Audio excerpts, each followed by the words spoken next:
Ask George is brought to you in association with International Cricket Tours. ICT are specialists in cricket-based holiday travel with a personal touch. So if you're looking to go to Sri Lanka, to New Zealand or to Australia this winter, look no further than International Cricket Tours. Hello everyone, welcome to Ask George at the end of day one. Oh, you went early. That happens. People say that. She's been practicing her pouting before. I don't. So I'm concentrating. It's my concentrating you should have face. seen us just doing this in the camera. I was not. I thought she was having a stroke. I was concentrating. Jack Rule asks, has the Edgbaston ghost spooked Stokes' baseball into deviating from their plans? Possible. I mean, they'd spent a lot of time out in the field at Edgbaston where you weren't, but spent a long time out there, and it's, I think, a bit tricky here, hey, knowing what it's going to do. I do think it's true that there was more reason to bowl first here than at Edgbaston, but who knows? Even the ground staff aren't exactly sure how this pitch is going to react in this freakishly lovely English summer that we're having. And it might be that it deteriorates and wears and the spinners come into play. And it might be that chasing isn't that easy. But in the World Test Championship final, batting did become easier and the pitch sped up a little bit. So I don't know. I would hope he's not been spooked by the media or any other sort of criticism. But I don't think it was a particularly unreasonable mistake. I never understand why people are that shocked by tosses, by decisions at tosses, yeah? Because there are only two options. So, I mean, you should have seen both of them coming. If he had said, well, we won the toss and we're going to holiday in Spain, that would have been weird, yeah? But it was either bat or bowl. So I think both captains would have been quite relieved not to have won the toss. I loved that Ollie Pope at the end of play today in the press conference said that batting becomes easier on days 2, 3, 4 and 5. Did he? Doesn't leave much, does it? I don't think I could pull that lip thing off. I want to pull your lip thing off. That was weird. Ron Martin asks, why Hello, Ron Martin. Why couldn't England bat in this manner on day 5 at Edgbaston? Well, because it's day 1 at Lord's? No, it's different. Well, I think maybe they've learned. Yeah, maybe they have. I mean, I do think you're seeing this side evolving this summer. And they should be allowed to. And they should be allowed to. And I wasn't at Edgbaston, so I don't really know what I'm talking about. But I do think they've batted very differently today, and we have seen it coming, I think. I think this was the slowest pace they've scored in the Bazball era. And I think that's quite welcome. I expect that some people here may have been a bit disappointed by the lack of 4s and 6s and stuff, but I thought Joe Root played a terrific, mature innings and saved his side and maybe his captain. So it was slightly old school, but I don't know, it doesn't all have to be 4s and 6s, does it? I thought it was engrossing stuff between two really good sides. For a long time, they've spoken about the other part of so-called Bazball in absorbing pressure and then being able to put it back. But I thought we really did see today them absorbing pressure because India bowled some very good lengths, particularly I thought Nitish Kumar Reddy just found his length really early and just stuck to it. They didn't bowl a lot of bad balls. I can see. They didn't. Are they Ladybirds? Oh my God. I think they're just flies. Oh, okay. No, there might be Ladybirds. There are a few of them around. I'm not intimidated. I am. They're not dragons. Occidental Touriste asks, Crawley for the Ashes is the hill England have chosen to die on. Why? Talk of high ceilings, but what about the low floor? I think that the basis for this was that he plays fast bowling well, which he really does. And they thought that it might be a traditional Ashes series where you get Kookaburra balls who don't move much laterally and he can just smack them away, and he's very good at that. But I think what we're seeing is the Kookaburra becoming more like the Dukes, wobbling around a bit more, and the pitches in Australia are also becoming more like old school English pitches. And so if it moves laterally, he's maybe not the man for the job, and you maybe would want to look at Dom Sibley. But they're very committed to him at this stage, and the hill to die on. Yeah, there are 2 or 3 players in this side who they've taken a huge commitment on, and they're quite stubborn about it. But you might argue they're loyal, and we definitely don't want to go back to the stages where England were getting through 29 players in a series. But I think there is somewhere in between. And I like what you say about low floor, because I actually did write about that when I was down at Somerset earlier this year, talking about Shoaib Bashir, and it's similar kind of thing where the high ceiling but the low floor. What if there's a player who has actually a high floor and may not have as high a ceiling? Where do you judge the value? Chris Wokes at this stage in his career, he's never going to bowl badly, is he? He's never going to let you down, but he isn't quite able to hit the heights he once could. But he's a very reliable cricketer, very low maintenance in the dressing room and all those things. That's just an interesting one. Joe Wilson, is that the Joe Wilson? I think it is the great Joe Wilson. Honestly, Joe Wilson, sports broadcaster, BBC, the Attenborough of sport, genuinely. The most urbane, up there as finalist and possibly winner of the most urbane man in cricket award. He's a fellow Cambridge United supporter too, so he's no suffering. He's such a great man. I saw him in Edgbaston and he was doing an interview and I didn't want to. Anyway, we're embarrassing him. Yeah, I hope so. What he wouldn't have done is what we've done and just record the whole of this and then realise that we hadn't turned my microphone on. We hadn't turned my mic on. You're the producer. It's just as well because she was smutty. I was not. The Cricketers award-winning team brings our subscribers news, features and insight on county and international cricket every single day.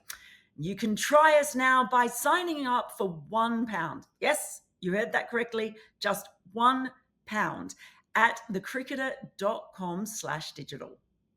Anyway, Joe, it'd be funny if it wasn't him.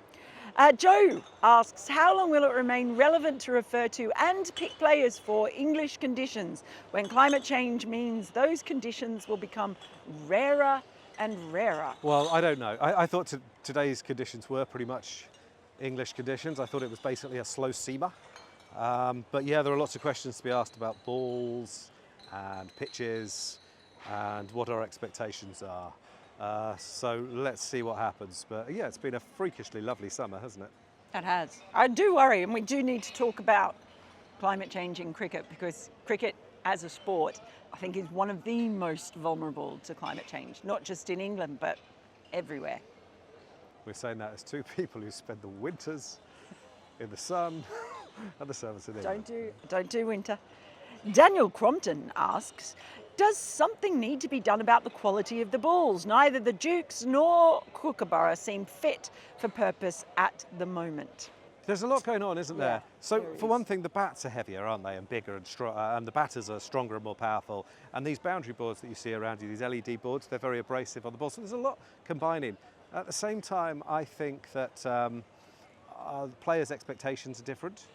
In the days when they sort of maybe weren't allowed to complain as much, the ball wouldn't be changed when there were issues about the price of them, they would just have to get the hell on with it. And a combination of gamesmanship and differing standards and all those other things have combined, but mostly I think we need to make cows great again, and they're just a bit soft. I think it's the cows' fault. There is a political movement I could get behind. Make cows great again. Would we wear leather caps? Just to frighten them. I don't know. You would blame the cows. Maybe it's the... I don't know, maybe... Maybe you're right. I don't know. But also sometimes, some years you get a bad batch, don't you? A bad batch of cows? You get a very bad batch of cows. A bad batch of balls, that's happened as well. You've had weird things happen some years where they say, oh, the balls this year are... They do say that, but they do keep saying it. The other thing I would say is that England keeps saying it. You know, they go abroad and they go, oh, the ball didn't do much. And they're now coming back to England saying, well, the ball's not doing much. And what's that expression about workmen and their tools? I mean, you can't keep saying it. Do you know what I mean? If you're an opening batter and you keep saying, I keep getting unplayable balls, it's the same thing. If you're a bowler who keeps saying, I can't make the ball move. No, I don't want to be harsh. And both sides are saying it. And there is no doubt a point there. Are you basically accusing England of being whingers? I think that complaining isn't one of the characteristics of a successful person or side.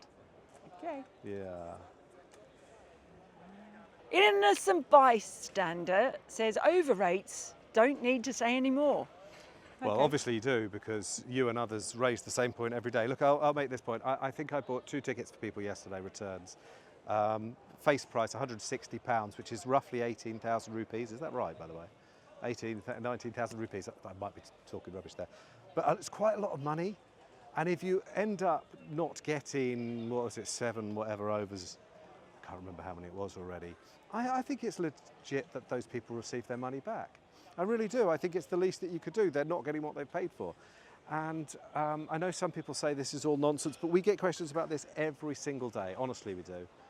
I think we should put the matter to rest and actually do a survey of every single person who's at the ground and every single person who watches at home, because I want to know. Because people keep saying, oh, people don't care about it, and then other people say, well, they do care about it. I want to know. I think you probably care less if you're at home. Yeah. But I think if you've paid for the ticket and you want to get that cricket, some of the delays are fairly interminable. I think there must be more to be done. I do think that one of the problems with the game of cricket is that it's run by cricketers, and that's obviously, so it should be, but the person who is forgotten is the person who pays to come into the ground. You know, people forget what it's like. Oh, you should have seen the queues for the toilets here. It's not good enough. You're expected to sit in the sun, you're expected to sit in the wind, you're expected to sit in the rain. 160 quid, eh? Just show them a bit of respect. So I do think the voice of the Spectator is forgotten too much, and that there needs to be a correction, and they're not listening. They're not, are they? Because you guys have been complaining about this for years, and it's not getting any better. If anything, it's getting worse. Bobby Smith. Hello, Bobby Smith. Was Ben Stokes at risk of being LBBW, Ladybird before wicket today? I'm worried about. I think I'm worried, because I swear to God, I am being attacked. Something's biting me. I think it might be a ladybird. Ladybirds don't bite, really. I mean, What are these things? it What are worries these? me. So Stuart Broad's on commentary saying, oh, if it's Stokes is showing concern, it must be serious. He may have been talking about an injury, but Stokes, The groin. he's always wincing now. He's always wincing now because his body's completely knackered. I mean, he's broken it in the service of English cricket, make no bones about it. But it just seems that there's some... I mean, yesterday, day before, he was moaning about the balls. England didn't like the pitches.